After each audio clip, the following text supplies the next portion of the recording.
জলছবি ফেরাতে উদ্যোগ মালদা প্রশাসনের। মালদা শহরের ইংরেজবাজার পুরসভার ১৩ নম্বর ওয়ার্ডে টিয়াকাটি জলাশয় খনন শুরু প্রশাসনের। কিছুদিন আগেই জলাশয় ভরাটের উদ্যোগ শুরু হয়, সক্রিয় হয় জমি মাফিয়ার চক্র। রাত থেকে ভোর পর্যন্ত চলছিল চুপিসারে জলা জমি ভরাট। বেশ কয়েক বিঘা জলাশয়ের অনেকটা অংশ ভরাটও করে ফেলে দুষ্কৃতীরা। এলাকার প্রভাবশালীদের মদতে জলাজমি ভরাট চলছিল বলে অভিযোগ ওঠে। কয়েক কোটি টাকা মূল্যের ওই জলাজমি ভরাট করে প্রমোটিং এর ছক করা হয় বলেও অভিযোগ। খবর পেয়ে নোটিশ জারি করে প্রশাসন। অবৈধভাবে জলাজমি ভরাটের অভিযোগে কয়েকজনের নামে নোটিশ জারির পাশাপাশি এলাকায় বোর্ড ঝুলিয়ে জলাজমি ভরাট বন্ধের নির্দেশিকা দেয় জেলা ভূমি ও ভূমি সংস্কার দপ্তর। ওই জলাশয়ে কোনো রকমের নোংরা আবর্জনা ফেলা বন্ধ বলে আলাদা নোটিশ জারি করে ইংরেজবাজার পুরসভা। অবশেষে আজ সকাল থেকে এলাকায় ট্রাক্টর ও জেসিবি নামিয়ে শুরু হয় জলাজমি পুরনো অবস্থায় ফেরানোর কাজ। জলাজমির মাটি তুলে ফেলার প্রক্রিয়া শুরু করে প্রশাসন। এদিকে ওই জলাজমি থেকে নানা রকম রোগ ব্যাধি ছড়াচ্ছে। ওই জলাশয় সংস্কার ও সৌন্দর্যায়নের দাবি করেছেন স্থানীয় বিজেপি কাউন্সিলর তথা ইংরেজবাজার পুরসভার বিরোধী দলনেতা অম্লান ভাদুরী। এখানে একটা ভরাট চলছিল বলে অভিযোগ ছিল, আপনারা এসেছেন, কি কাজ হচ্ছে? এটা ক্লাসিফিকেশন যেহেতু ডোবা, আমরা ডোবাটাকে রেস্টোর করে দিচ্ছি। এই রেস্টোর হয়ে যাওয়াটার জন্য এবং যাতে কোনো শহরের কোনো পুকুরই বোঝানো না হয় সেটারই আমরা ব্যবস্থা দেখছি কি করা যায়। দেখুন, এটা আমাদের অ্যাডমিনিস্ট্রেশনের পার্ট।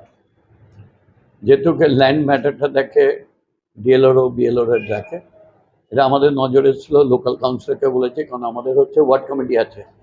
প্রথমে ওয়ার্ড কমিটি নিয়ে এটা অ্যাকশন নেওয়া উচিত, তারপর আমরা করব। যেহেতু ওই ওয়ার্ডটা আমাদের অপোজিশন লিডারের এলাকা, তো আমরা কোনো কাউন্সিলরকে ইগনোর করে করি না। সবসময় কোনো কাজ হলে কাউন্সিলরকে বলে আমাদের করতে হয়। যখন দেখলাম যে ওই এলাকার মানুষরা ঘুমিয়ে পড়ছে আর অবাধে ওই মাটি ভরাট হচ্ছে, যে তখন আমরা বাধ্য হয়ে অ্যাডমিনিস্ট্রেশনে অ্যাকশন নিতে জন্য বলেছে। এটা খুব খুশির কথা। আমি অনেক পত্রিকায় দেখেছি, তো ইনডাইরেক্টলি আমাদের বিরুদ্ধেই বলেছে যে আমরা নাকি ঘুমিয়ে আছি, করছি না কাজ। তাদের উদ্দেশ্যে বলি আমরা ঘুমিয়ে থাকি না, 24 ঘন্টা জেগে থাকি। অভিযোগ আসলেই সঙ্গে সঙ্গে অ্যাকশন নেবেন, এটা আমাদের মমতাদির মন্ত্র। ওটা জলা জমি না, অ্যাকচুয়ালি ওটা একটা চ্যানেলের মতো। ওটা অনেক দিন আগে, কয়েকশো বছর আগে ওই দিক দিয়ে জলের ফ্লোটা গিয়ে মহানন্দায় পড়তো। এখন তো সব ড্রেনেজ হয়ে গেছে। ওই জলটা রাইতি জমি আছে ওখানে, আমরা দেখে দিই। কিন্তু যতক্ষণ না district land and reforms officer signal দিবে যে এটা রাইতি আছে, এটা করতে পারে, ততক্ষণ পর্যন্ত আমরা কিছু হাত দেবো। এখানে কিছু সমস্যাও আছে। বিষয়টা হচ্ছে জলাভূমিটা পচে গেছে, এখন মিউনিসিপ্যালিটি ড্রেন ফ্যান পড়ছে। এখানে সাধারণ মানুষের অবজেকশন আছে এই জলাভূমিটা নিয়ে।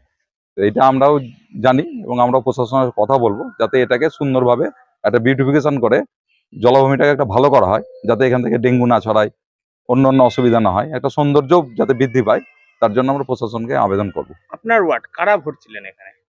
এখানে কিছু দুষ্কৃতী হয়তো ভরছিল, কারণ আমরা দেখলাম যারা জমির এখানে মালিক মূলত তারা তো থাকেও না এখানে প্র্যাকটিক্যালি, এবং জমির মালিক বলে এখানে কিছু নাই। সম্ভবত এটা হচ্ছে শিব মন্দির যে ট্রাস্ট, তাদের আন্ডারে আছে। স্বাভাবিকভাবে কিছু লোক ভরছিল, আগেও যেমন ভরেছে। কিছু সুবিধাবাদী লোক থাকে যারা এগুলো করার চেষ্টা করে বিভিন্ন সময়। ভরছে তাদের উদ্দেশ্যে কি বার্তা, কি বলবেন? না, তাদেরকে তো এটা করতে দেওয়া যাবে না, এবং স্ট্রিক্টলি এটা প্রশাসন এবং আমরাও নিজেরাও চেষ্টা করব যাতে এইসব না হয়। আপনার নাম? অম্লান ভাদুরী, কাউন্সিলর এবং বিরোধী দলনেতা, ইংরেজবাজার পৌরসভা।